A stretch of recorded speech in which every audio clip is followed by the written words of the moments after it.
You, John Fitzgerald Kennedy, do solemnly swear I, John Fitzgerald Kennedy, do solemnly swear that you will faithfully execute the office of President of the United States that I will faithfully execute the office of President of the United States and will, to the best of your ability, and will, to the best of my ability, preserve, protect, and defend the Constitution of the United States. preserve, protect, and defend the Constitution of the United States. So help you God. So help me God.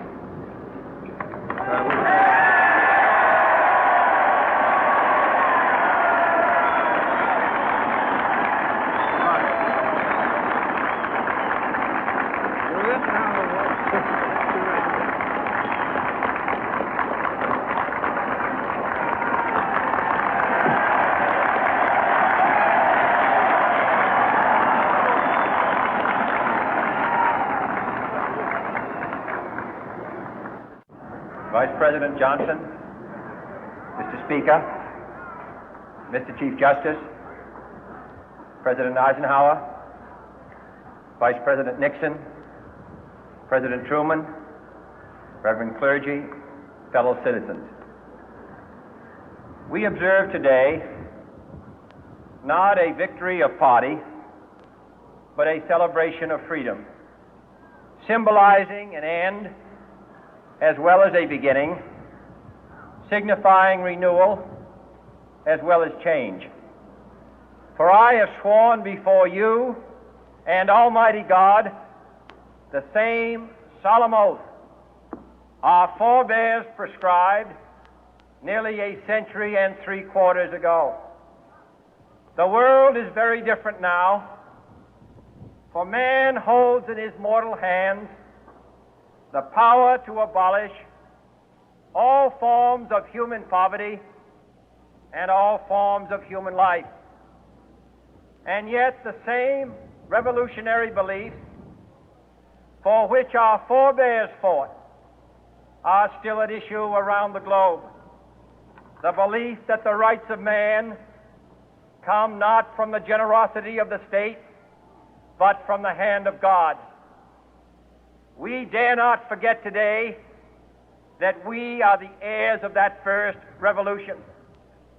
Let the word go forth from this time and place to friend and foe alike that the torch has been passed to a new generation of Americans born in this century, tempered by war, disciplined by a hard and bitter peace, proud of our ancient heritage, and unwilling to witness or permit the slow undoing of those human rights to which this nation has always been committed and to which we are committed today at home and around the world.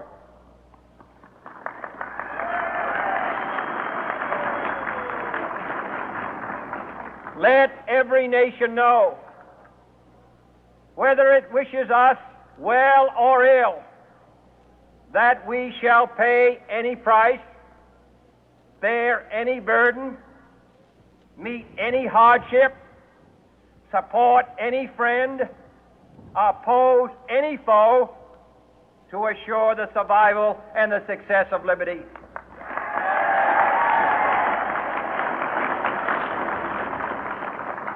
This much we pledge and more. To those old allies whose cultural and spiritual origins we share, we pledge the loyalty of faithful friends.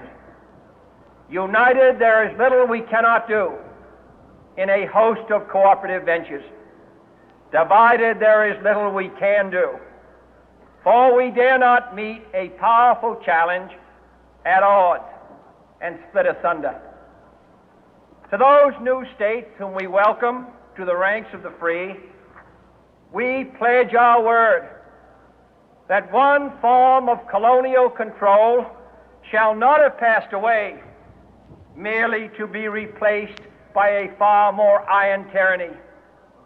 We shall not always expect to find them supporting our view, but we shall always hope to find them strongly supporting their own freedom, and to remember that in the past, those who foolishly sought power by riding the back of the tiger ended up inside.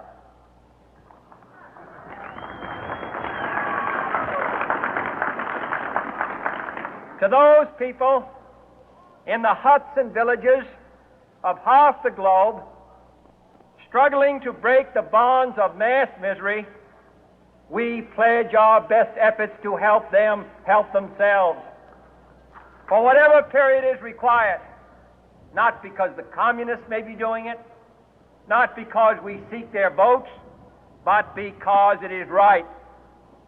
If a free society cannot help the many who are poor, it cannot save the few who are rich.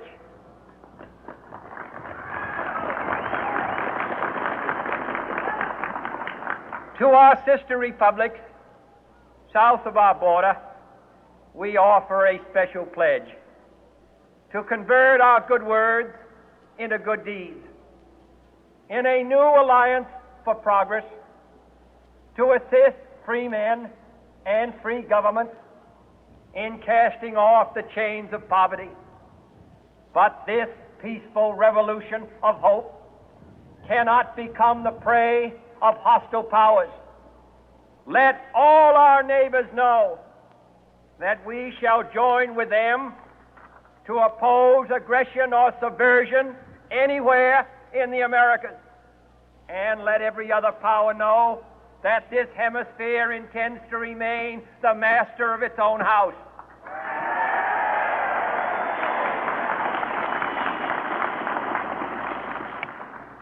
To that World Assembly of Sovereign States, the United Nations, our last best hope, in an age where the instruments of war have far outpaced the instruments of peace, we renew our pledge of support to prevent it from becoming merely a forum for invective, to strengthen its shield of the new and the weak, and to enlarge the area in which its writ may run.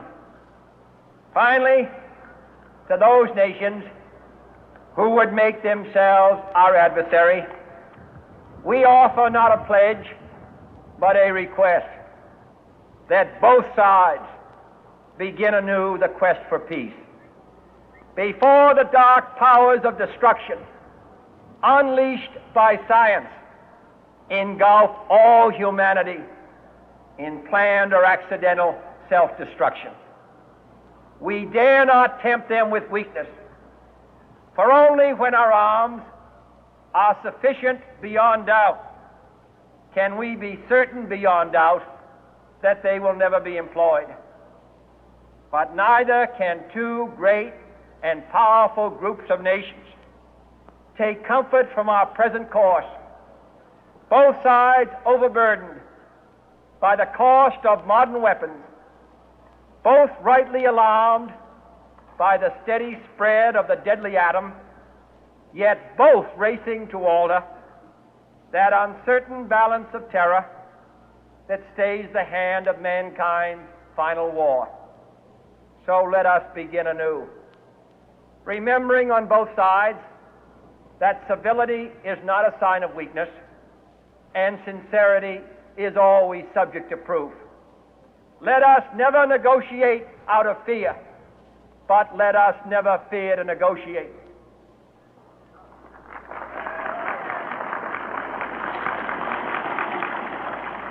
Let both sides explore what problems unite us, instead of belaboring those problems which divide us. Let both sides, for the first time, formulate serious and precise proposals for the inspection and control of arms, and bring the absolute power to destroy other nations under the absolute control of all nations.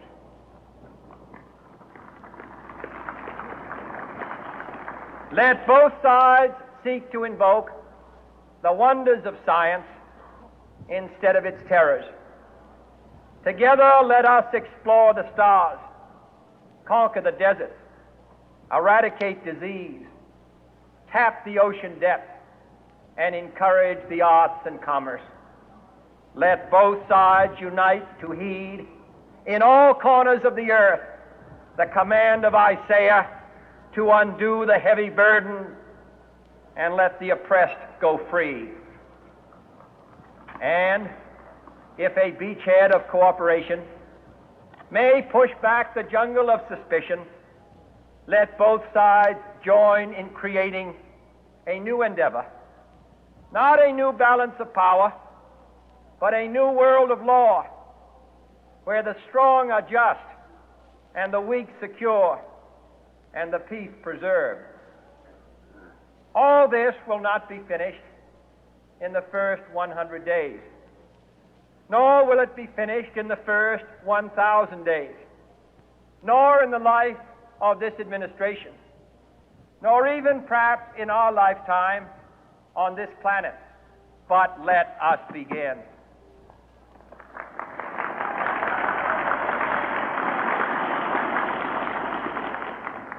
In your hands, my fellow citizens, more than mine, will rest the final success or failure of our course.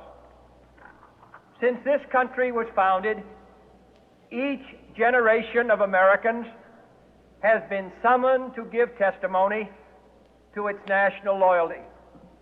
The graves of young Americans who answered the call to service surround the globe.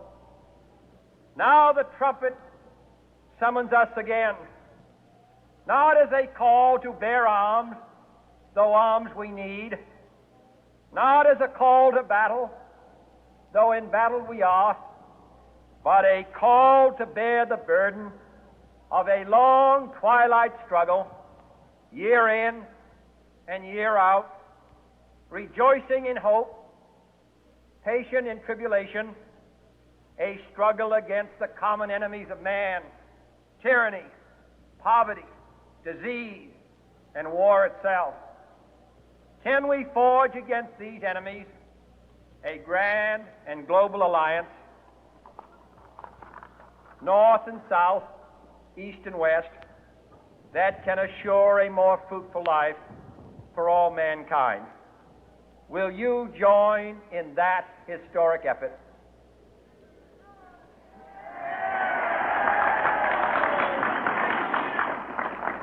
In the long history of the world, only a few generations have been granted the role of defending freedom in its hour of maximum danger. I do not shrink from this responsibility. I welcome it.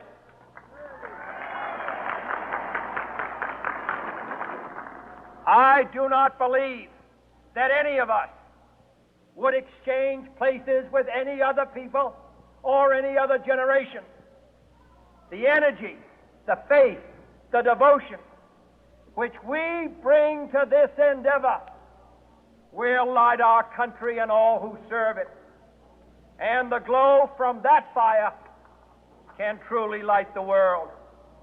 And so, my fellow Americans, ask not what your country can do for you. Ask what you can do for your country.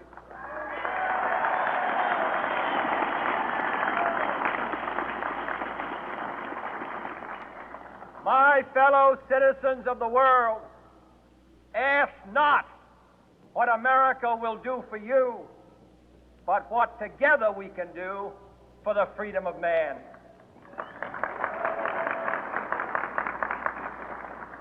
Finally, whether you are citizens of America or citizens of the world, ask of us here the same high standards of strength and sacrifice which we ask of you. With a good conscience, our only sure reward, with history the final judge of our deeds, let us go forth to lead the land we love, asking His blessing and His help, but knowing that here on earth God's work must truly be our own.